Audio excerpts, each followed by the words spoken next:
Hello, welcome everyone.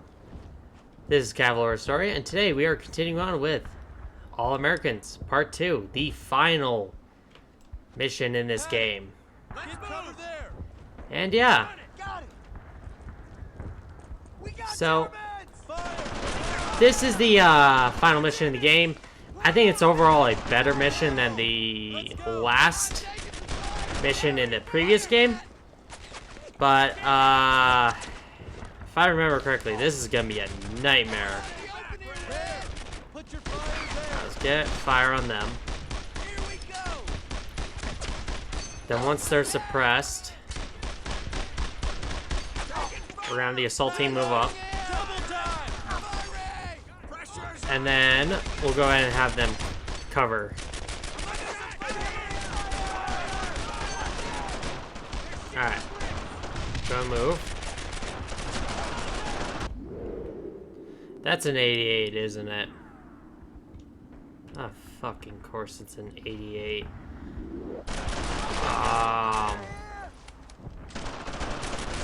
Alright, assault team, move forward. We gotta try to stay out of that 88's firing arc. Yeah, so yeah, the first section, they have an 88, and I immediately got shot by it.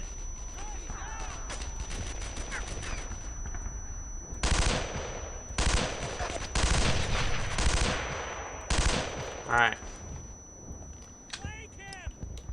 Let's have the assault team move there. Try to fire at there.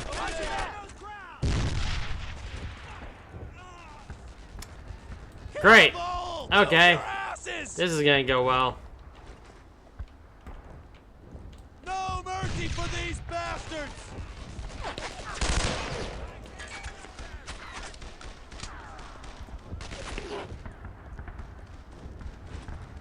Alright.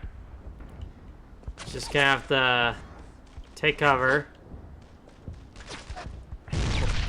Shit.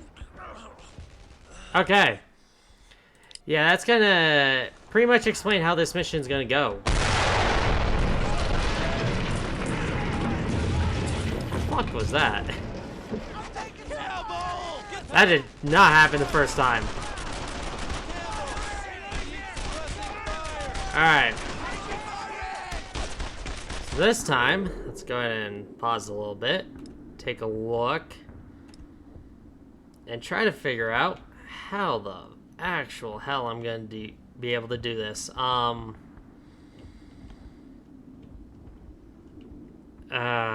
that's not a good situation. Got 3 squads here. Well, 2 squads plus the 88 crew. I mean, the ideal is that I could sneak up and kill one of them. That's the ideal.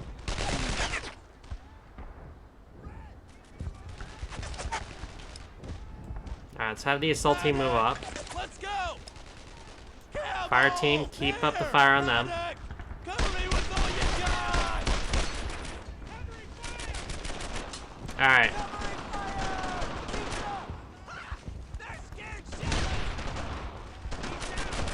Alright.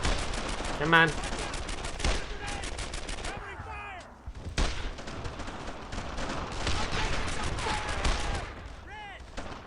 Yeah, ideally I want to hug this building here. Alright, he's down. He's down. So there's only one guy there, right? Yeah. So there's one guy there. And ideally I want to try to hug this building, and then I'm going to try to pop out, like, roughly there to try to nail at least one of those guys to force them off of the gun. Because once you force one of them off, they have to abandon the gun, I believe.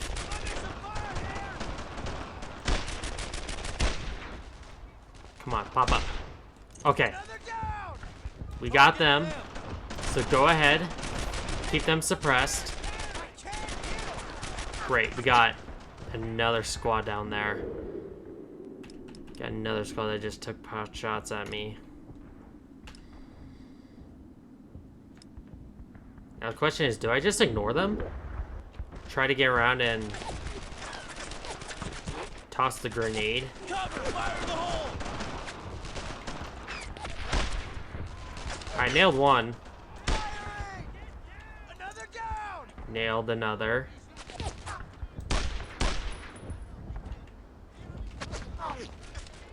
Alright, let's keep moving.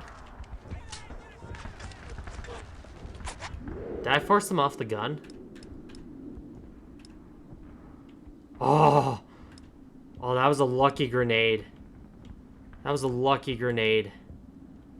Yeah. Awesome. So now, we can actually fight fair. Now we can fight like an actual squad. So we're gonna move fire team up. Get cover there! Wow. Assault team keep up the fire there. Yeah, Paddock, you're out in the open because you decided to get him out of the open. Campbell! Kill him! Okay, so let's go ahead and move the assault team here.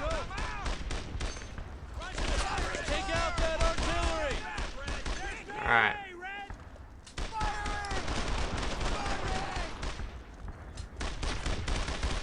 Let's go ahead. Campbell! Move the fire team over there.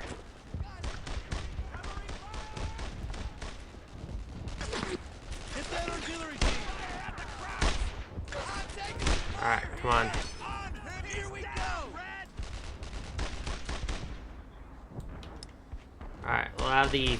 I can't get a shot there! Let's actually move the assault team here. Hurry up! Over there! Alright. Campbell! Let's give them all we got!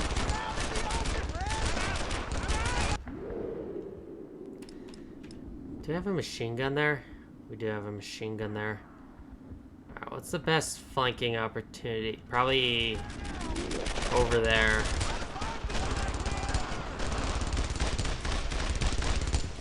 Unless if I could get over here. Which doesn't look like it. Yeah, we're gonna have to move around there. Alright, so they're pretty well suppressed, so I'm actually gonna take the fire team with me. And we'll go ahead and move around. And we'll go ahead and give that machine gun a fairly wide berth. Go!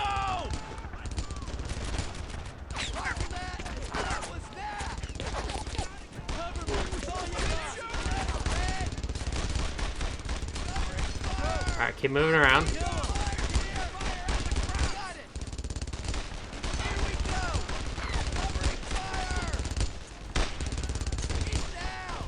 Alright, let's move the fire team up.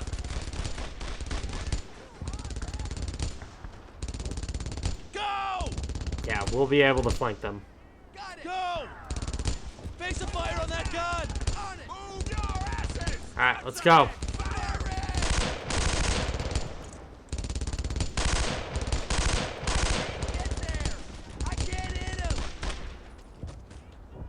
Alright, awesome. Paddock! Move there! Campbell! Set up there! Now that I think about that, might actually be the last section of this mission. Well, not this, obviously, but the next section might be, because I think I remember that little section. And oh boy, it's a section. Everyone! Fall in! Paddock! Get up here! Yep. Roger that! Let's go ahead and move here. And... Campbell! Paddock! Move there! yeah, so we're actually going to have Doyle come and join us. And he has had Paige with them the entire time. That's actually why Paige isn't with us. I don't really think they explained why Paige is constantly with Doyle throughout this mission. I'm assuming it's probably some like cut content where like Doyle is really understring, so he has Paige with him. But yeah, so we'll just go ahead and meet up with Doyle. Stop meeting like this, Red. I really don't think we should stay here. All right. Well, who's going left this time? And with that, Doyle died.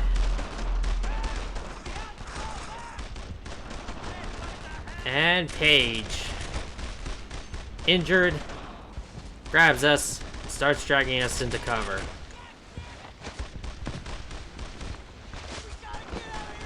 I actually really like this scene because A, it's a random death for Doyle, and B, Paige doesn't get much characterization out of this. The fact that he decides to pull us into cover despite being wounded himself.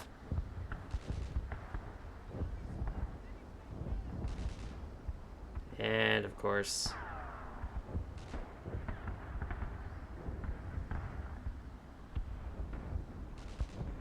I'm pretty fucked up here, Sarge.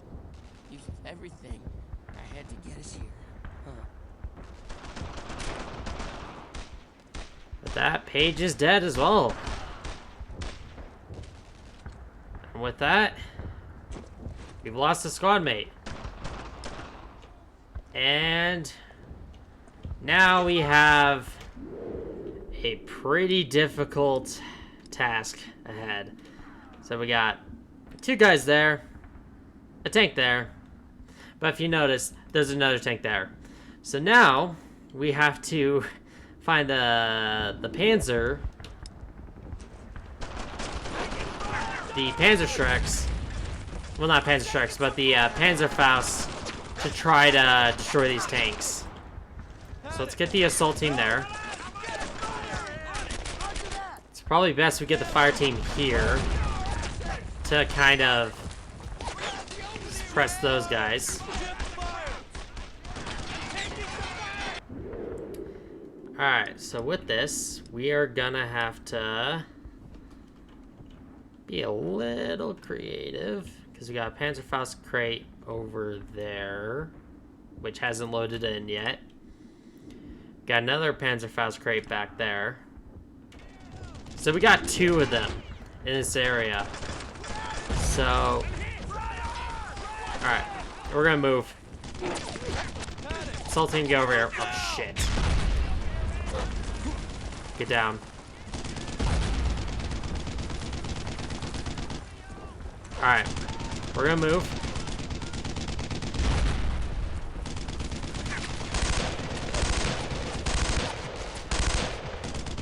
Alright.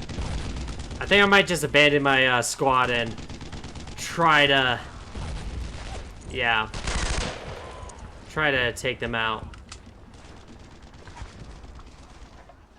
Alright, there's the Panzerfaust crate. Alright. He's turning around.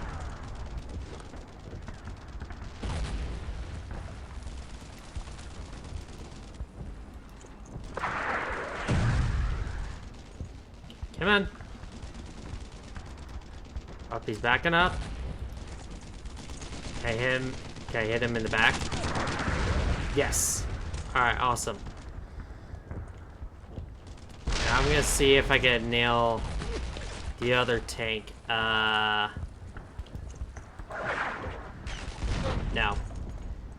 Alright, with this one, we're gonna go ahead and keep moving around.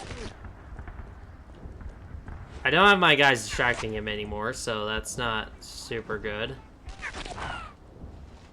Go ahead and throw the grenade. Alright. Awesome. So.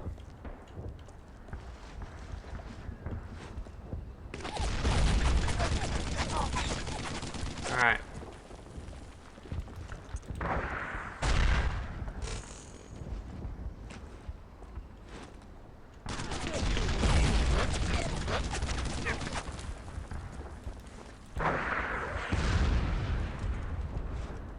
Okay.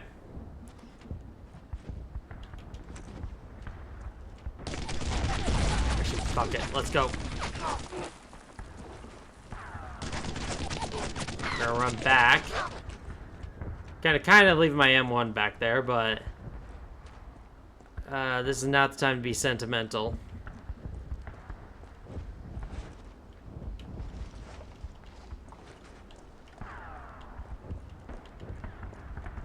One thing I do like is that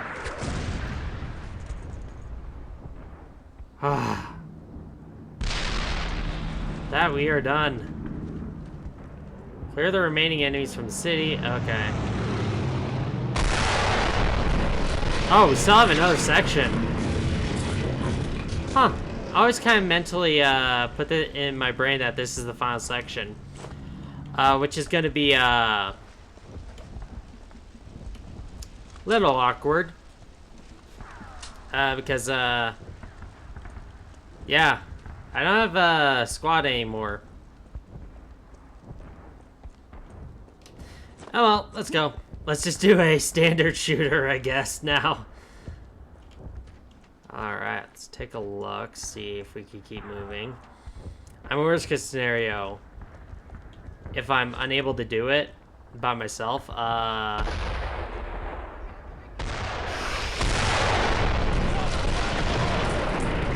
if I'm unable to do it myself, I could just die 3 times to respawn my squad. But that is a bit gamey, so I'm gonna actually legitimately try to do this myself.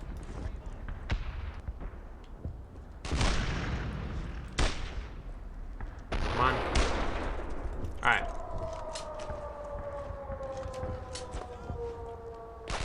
Okay.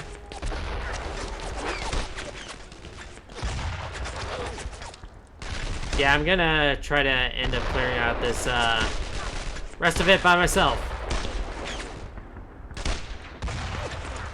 Alright, let's see exactly what I'm facing. We got another 88. And of course we have a German squad there, so can nail him. Come on.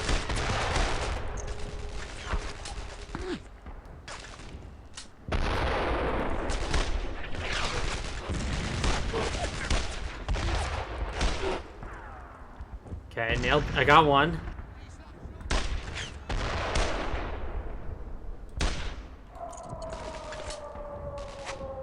All right.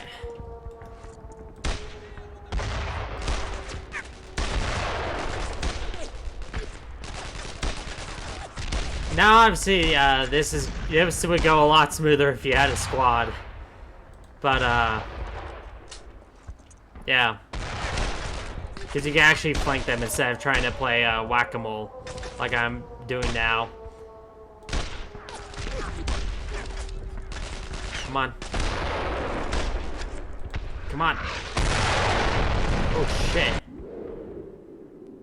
Please tell me that killed at least one of them. No, that one just landed a bit too close to them.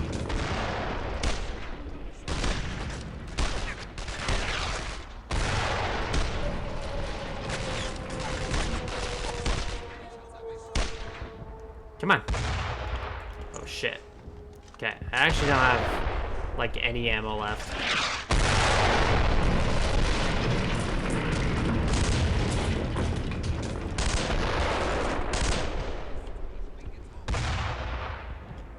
Come on. Come on.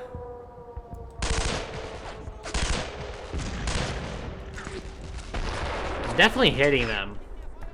Just not bringing their health down low enough to bring them fully down. Now that I think about it. Fire in the hole!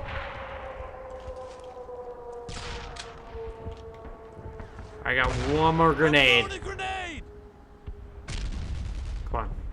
Nope. That didn't work. Alright, so. Again, I'm gonna try to do this without my squad, because I ideally don't want to reload again.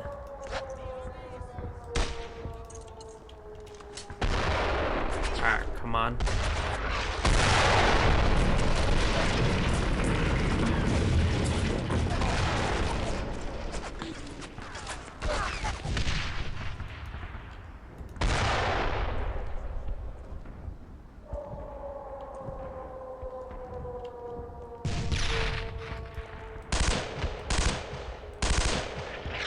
Okay.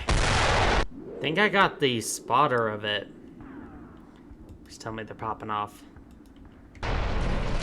They are not jumping off, so we're gonna back off.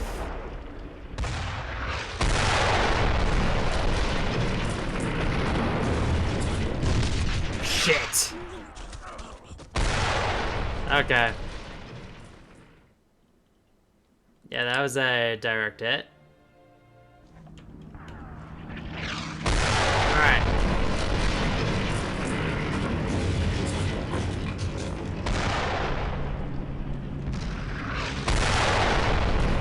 Oh, I forgot. I need to clear out these guys. I got 2 of them. Hey, that also means I have a spare grenade. I'm throwing a grenade! Oh, they got off. I forced them off. I forced them off. And I think I managed to kill one of them.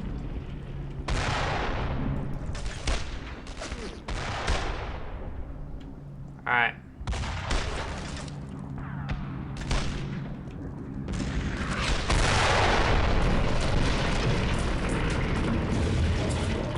Alright.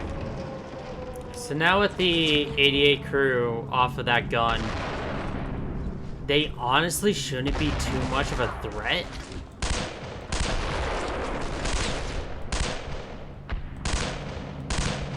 Alright, come on.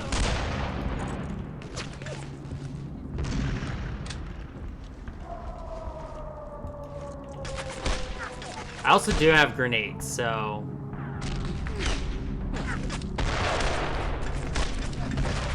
Come on.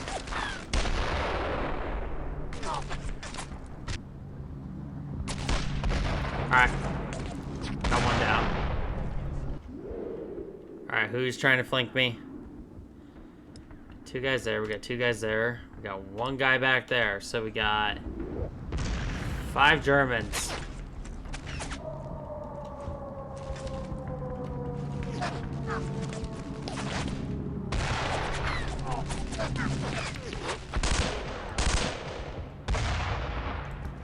Alright, so they're moving down. Like, realistically, they should try to rush me. Throwing grenade!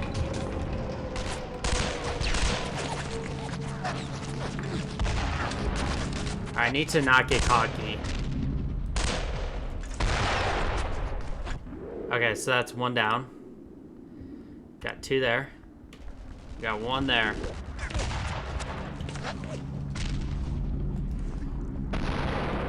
Come on. Did I nail him with that 1 shot? I did.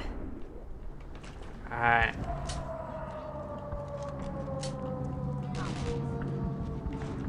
What? Okay, no. And we got reinforcements coming in. Yeah, we got 3 more there. We got 2 more there. They're trying to move around to flank me. I'm gonna move back.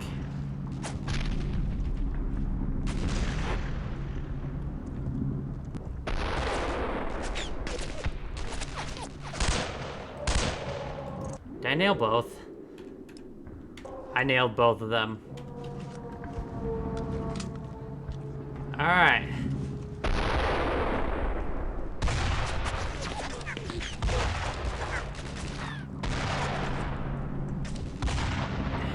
I also have another grenade, so... Watch out! I'm throwing a grenade!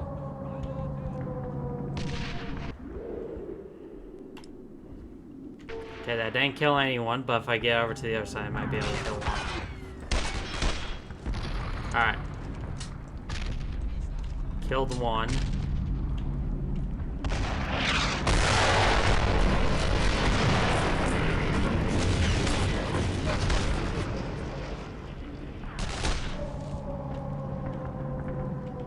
Come on.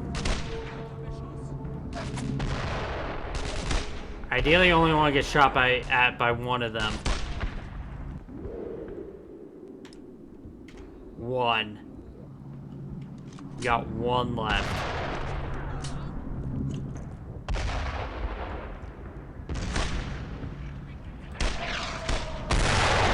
Oh!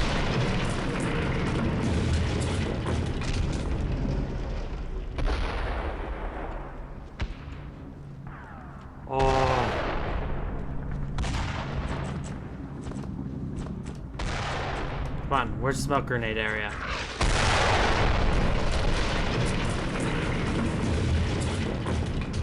Oh, okay. I cleared that final section.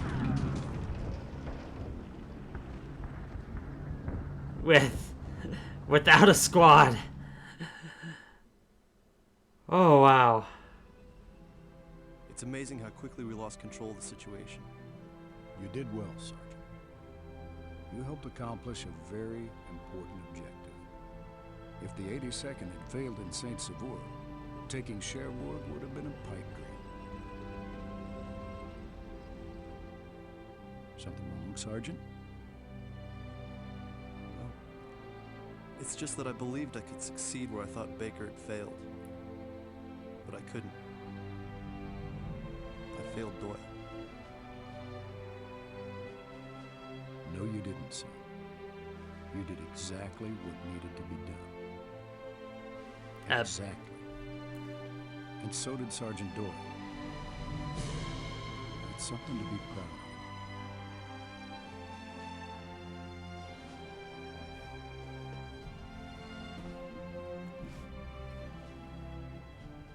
I did exactly what needed to be done by abandoning one of my squad mates.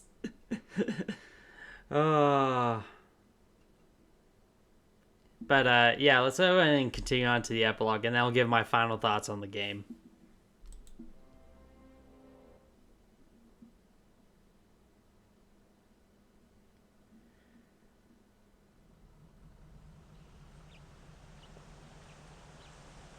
That was 5 days ago. I remember on the way to St. Martin, he was going on and on about himself. Sort of like a Doyle history lesson. Well, my full name is Seamus Doyle.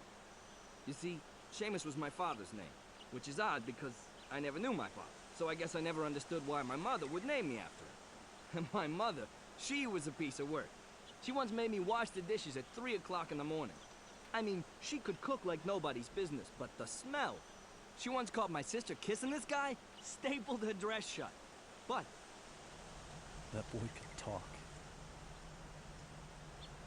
I think that's all the questions I have. Everything you said is important. There's a lot of good we can learn from this. Sergeant Hartstock, you should get some rest. Still got miles to go before we rest, sir.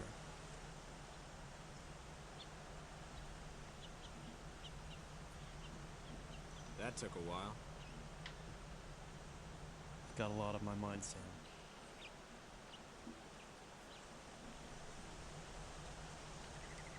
Name and rank. Corporal Sam Corian, sir. How did it go with Coroner Marshall? Oh, you know, I talked to Zero. Yeah, me too. You know, we should write a book. Baker and Red. Through hell and high water. Why not Red and Baker? Because I made sergeant before you did. Fair enough. If we ever get back to England, I'm buying you whiskey. I like whiskey.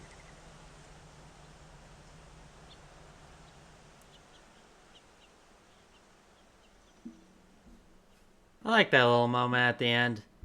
And also, the Korean game that never happened. So yeah, if you don't know this, the very next game is Hell's Highway. And so that's actually covering the market garden section of the this story. And then after the market garden section, that never picked up again. Never again. I think the next game was supposed to be Corian as the main protagonist. But yeah, that never happened. Which sucks. Anyway, let's take a look at Ed. Pinanche? is one of courage and commitment, and it is worth telling. Ed was born in Progreso, Yucatan, Mexico. He came to the United States on December 7th, 1942, a 5'5" 17-year-old during the tough days of World War II. A lot of people don't realize this, but like a lot of really hardcore like combat veterans that you take a look at and be like, God, this guy's just a badass. And then you take a look and he's like, oh yeah, this guy was like 5'5". Like Audie Murphy was like what, 5'4"? Like there were a lot of short guys in World War II. And a lot of them were very good soldiers. He had a heroic dreams. Ed's dream was to become an educated man, sponsored by his uncle in Paducah, Kentucky. Ed attended school, concentrated on improving his English, but also took U.S. history, civics, literature, and math. In accordance with laws during World War II, all illegal immigrant... Oh, that's different. All legal immigrants had to register for the draft before their 18th birthday. When he was informed that he would soon be drafted into the military, Ed, without complaint or reservation, volunteered for induction into the U.S. Army, and then joined the paratroopers of the 101st Airborne Division. So I think this is actually something that's actually kind of important to kind of realize. Like, a lot of people talk about the draft in Vietnam. The Vietnam draft actually started in World War II. The Vietnam draft was actually a continuation on from the World War II draft that was continued after World War II, even though in reality it probably should have ended in like 1946. But it was extended. But most of the guys who fought in World War II were actually drafted. But like we're talking roughly 2/3 of every single soldier was actually drafted into the United States military in World War II. Even a lot of the paratroopers of the 101st Airborne Division. The Airborne were entirely volunteers. But a lot of them were volunteers from draftees. So they were drafted into the regular army and then they volunteered for the Airborne. So that's actually something kind of interesting that like not a lot of people take a look at. Because like, for example, in Vietnam, it was actually roughly only a third was actually drafted. The others were volunteers through and through. Ed served with the 101st Airborne from D-Day to VE Day, Victory in Europe Day. He fought in Normandy during the D-Day operation, rode a glider into battle at Operation Market Garden, and helped stop Hitler's panzers during the Battle of the Bulge. Yeah. And, as you can tell, he stayed in the army. Ed told Colonel Antal, our leaders from generals to sergeants were superb. We were well trained, but the spirited core of the Airborne helped us overcome a lot of challenges. I felt confident. I was welcome, and it was strictly up to me to measure up, based on merit and nothing else. I like that. For his service in World War II, he was awarded the Purple Heart for his wounds and 2 Bronze Stars for valor. Yeah. Also, I just find that funny because if you actually take a look at how the sergeants were actually trained in World War II, the large thing is that they really weren't trained. Like the idea of like in modern day military, you have stuff like warriors, leaders course, and stuff like that, which basically is like how to be an NCO course. In World War II, you didn't have that. In fact, more often than not, they just looked at whoever were the natural leaders and just went, all right, congratulations, you're a sergeant now. Because, again, also keep in mind, before the war, the U.S. Army was absolutely tiny, and they had the challenge of having to grow into an army of millions. And there just wasn't enough leaders or sergeants around. So oftentimes they just plucked out whatever private happened to be particularly good at leading to be the sergeant. And the sergeants were basically told, hey, you got to figure out how to be a squad leader. And they actually did a pretty dang good job. Ed served in the U.S. Army for 20 years. In the Army, he mastered French, Portuguese, and Vietnamese.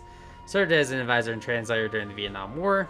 And then as a translator for the Inter-American Defense College today, Professor Paniche is a distinguished member of the 502nd Airborne Division, Airborne Infantry, 101st Airborne Division. and are held by only a few. Epiniche says, I learned in the army that the USA was worth fighting for and that freedom must be earned. Yeah, actually a really cool story, and I do like how they put that in. Yeah, we could go over the history of the 82nd Airborne. I might actually doing video on that by itself, as well as the history of the 101st. But yeah, with that, let's actually go ahead and talk about the missions overall. So we got bookends. First things first, I have always said this. I prefer how the story is told in this as opposed to how it was done in Road to Hill 30.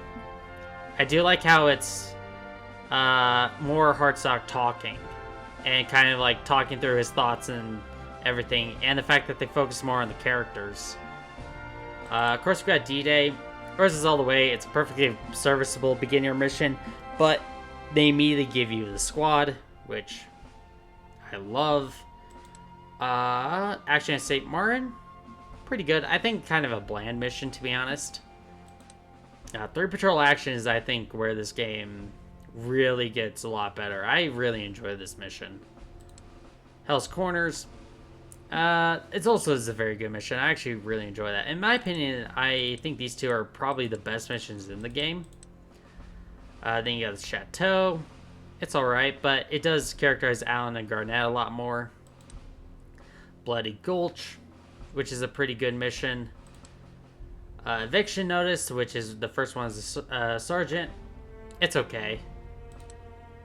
Close Quarters, it's okay again. Bopped is... That was an interesting mission. It's an interesting mission. Pretty cool, but not the biggest fan. Hedgerow Hell. Actually not as bad as I remembered. Which is kind of weird. Like, I remember playing through this like before and I dreaded it, but then I played it in this playthrough and I'm like, it's actually not too bad. Run of the Mill. Yeah, that was a really messy mission. If you watch the video, it was a really messy mission. Then you got All Americans, which are really just 2-parters. I think All Americans Part 1 is okay, but I think All Americans Part 2 is just a better mission overall. But yeah, with that, that's actually it for the Earned in Blood series. If you enjoyed the video, I'd appreciate if you liked and subscribed, and have a wonderful day.